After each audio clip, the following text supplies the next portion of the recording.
Bleeding drum brakes alone, a handy trick with the vacuum port. So, you're looking at your drum brakes feeling like a one-man band trying to play a symphony. You need an extra pair of hands, or do you? You're thinking about that vacuum port on your carburetor and wondering whether it can save you a trip to the store and a handful of bucks. Well, folks, this is where a little bit of ingenuity comes into play. Vacuum bleeding is a technique that can make a brake bleeding job simpler when you're solo. The vacuum port on the carburetor is all about providing that suction power, which is basically what those fancy brake bleeding kits do. Now let's lay it out. You'll want to create your own brake bleeder using the vacuum generated by the engine. The goal here is to use that vacuum to draw the fluid through the system. But this isn't a task for the faint-hearted or the inexperienced.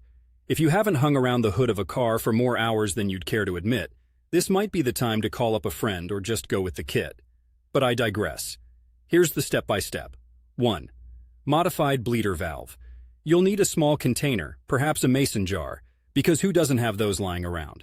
Right, it's Portland. Half the people have them just sitting there. Also, a tight-fitting lid and some clear tubing that will snugly fit your bleeder valves and can handle vacuum pressure. 2. Jar preparation. Drill 2 holes into the lid of the jar, one for the tubing from the bleeder valve and another smaller one to let air into the jar. This prevents creating a vacuum inside it. 3. Connect to vacuum port. Attach one end of the clear tubing to the bleeder screw and run the other end through the drilled hole and down into the jar. Seal it up good. You don't want any air getting in where it shouldn't. Make sure the end inside the jar is submerged in a little brake fluid. This is to prevent air from being sucked back into the system.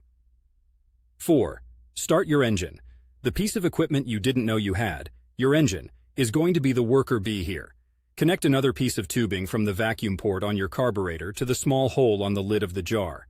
Start up your engine and let it idle. That vacuum port should be doing its thing and creating suction. 5. Let the bleeding begin. Open the bleeder valve on the brake you're servicing and watch as the vacuum pulls the old brake fluid and air out of the lines and into your makeshift bleeder jar. 6. Close the loop. Once you've got clear fluid with no air bubbles coming through, you're golden. Close that bleeder valve, give yourself a pat on the back, and repeat for each wheel.